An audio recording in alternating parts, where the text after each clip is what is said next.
Hello everybody, this is Bird Brain. We are nerdy for the birdies. Alright, it's a couple of days after the NFL draft, and I wanted to take some time to kind of look back at the draft class as a whole and talk about really what it is that the Eagles have done the last couple of days. I was originally going to release this on Sunday, but I wanted to take a couple of days to let UDFA signings get through so we can talk about a little bit of those. Anyway, so time to break down this draft class. And I'm not going to do grades. I'm not a huge grader of drafts this early. We haven't seen these guys play yet. We don't know what it's going to look like on the field. So we got to be patient. So let's start off first with the actual draft. So the Eagles drafted 10 players throughout. And our first obviously being the linebacker, Jihaad Campbell from Alabama. Really shocking draft pick for Eagles fans and players. Not someone that I really thought could even be on the board when the Eagles picked. Now, he has some injury stuff he's working through. But this is going to be a fun guy to pair with a Zack Baun. A fun guy to pair on that linebacking room. You look at somebody like Nakobe Dean, who's on the final year of his deal. He's most likely not going to get re-signed, and he's still recovering from a pretty significant injury. So I think he could get a lot of snaps this year and be the starter, even potentially opposite of Zack Baun. Then, of course, you have Andrew Mukuba, the safety from Texas. We talked about him in my safeties video. Got another chance to really take a second look at him and get to watch him. I watched really all of the players the Eagles drafted, just out of curiosity. And the big thing for me, with him is, obviously a lot of people have talked about his size, but he has really good ball skills. He actually plays with a good amount of physicality despite his size, and he weirdly is very similar to CJ, so I expect him to kind of slide right into his role. Then, of course, you have Ty Robinson Jr., the defensive tackle out of Nebraska. He is someone that's going to come into the D-tackle rotation. I don't think he's going to be a starter this year. He's a little bit of an older prospect, and he really had like a breakout season last year. His first couple of years were kind of quiet. So I expect him to kind of back up, most likely, Moro Ojomo as that opposite DT to Carter. I think he'll get some snaps. One thing I've heard about him, he plays with a lot of aggression. Even coaches have warned, saying that like he might have to tone it down a little bit. But I'm curious to see what he can do, and I think that he's going to fit in real well in this defensive tackle room.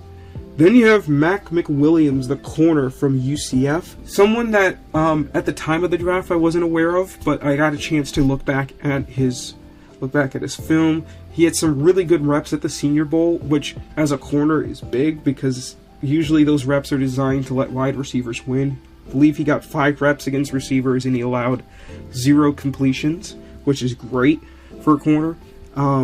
In terms of college, he's a really feisty tackler. He's got solid ball skills. He's not necessarily a ball-hawking corner, and based on his frame, he's a more undersized corner. He can play outside and inside. My guess is he's going to be the backup slot and kind of fill in that Avonte Maddox role, kind of maybe watch his film and kind of determine what he can do for this team this year. Most likely a special teamer. And of course, it wouldn't be an Eagles draft without adding a Georgia Bulldog. You add linebacker Smael Mondon Jr. I am not entirely sure still how to say his name, because I've heard people say it like Smile, and then I've seen people say Smail, like snail. I think Smail has been the one I've heard more often, so I'm going with that. Or like Smile. I don't know. But, really interesting player, good coverage linebacker. Common term I heard with him was a tight end eraser. He's not much of a run defender. Like, he can blitz a little bit here and there, but doesn't really add much beyond that. But I expect him mainly to be a special teamer this year. Then you have the guard and center, interestingly announced, Drew Kindle from Boston College, and he played center in college, but the Eagles announced him as both a guard and center, so my guess is they're going to train him at both guard spots as well as playing center, and that will most likely lead to him being the backup this year to Cam Jurgens. As you guys know, I don't watch a ton of offensive linemen, just because it's a lot more technique to really understand and look at, but from what I can see, from what I've seen already, I can definitely see why the Eagles are into him. He has a similar movement to the way Cam Jurgens moves, especially when he's pulling down fields. I can definitely see them really attributing that skill to him. Anyways, we move on to Kyle McCord, the quarterback from Syracuse, the third quarterback the Eagles have drafted out of Syracuse. Obviously, the most recent one before being Donovan McNabb. And I really liked this draft pick selection. This is someone who is going to most likely be your QB3 this year, and he's essentially your new Tanner McKee. He's going to back up McKee this year. He'll be the backup to Jalen, and just a fun prospect to have, especially because he's a local kid, grew up an Eagles fan, so he gets to play for his team, so he's going to have some fun in the preseason. But yeah, in a couple of years, he might become the backup to Jalen. He might be like a trade bait for a team if they really need a backup quarterback. But yeah, we'll see what they do with him. Then they add the big tackle Miles Hinton from Michigan, and there's been interesting conversation about him. Could he be someone that transitions to play guard, similar to a Mekhi Becton last year? He's one of those bigger, powerful tackles. At bare minimum, he'll be backing up Jordan Mailata as a left tackle. We'll see how far he can develop in Stoutland University. And I really want to spend a little time on Cameron Williams, the offensive tackle from Texas. Cameron Williams, I've heard a lot of interesting things about him as a prospect. The big thing is a lot of people have said that they felt he came out of college too early, and had he stayed another year, he might have been a much higher draft pick. And he's a right tackle. He's going to get a chance to learn behind Lane Johnson. And I wonder if, I don't want to project too hard or do anything too crazy. Could he be a longer-term project similar to that of what Jordan Mailata was for the Eagles in 2018, taking him in the 7th round, and then just kind of slowly bringing him along until he became your left tackle? I wonder, could they do something similar for him to back up Lane? Because a lot of people believe he's got the talent for it, but he's got a lot to learn. Earlier this season with Texas, he was a little worse, but as the season developed, he got better and better. And obviously now there's just this thought that, like, had he stayed another year and continued to develop, he could have been a much higher draft pick. He could have been a much higher draft pick in this class. A lot of people pegged him as a 4th rounder. He went in the 6th. So I'm really curious to see if he can stick around this roster and have a good camp.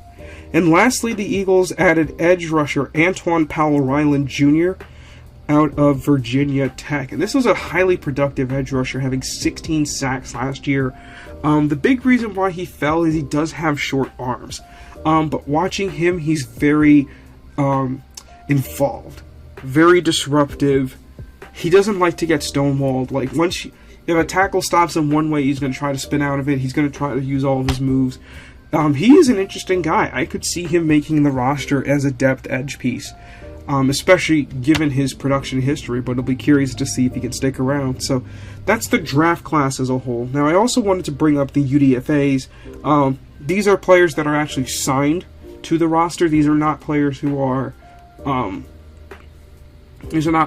invited to minicamp. That's a little different. But you have Shunderick Powell, a running back from Central Arkansas, same school as David Walker, who we talked about earlier in this process. Montrell Johnson, a running back from Florida. Both of these guys are more of the power back variety. They've got decent speed. They're not going to provide you much as receivers. They're not going to provide you much beyond just being true power backs. So it seems like the receiving back job is pretty much locked into Will Shipley for right now, unless the Eagles make another move.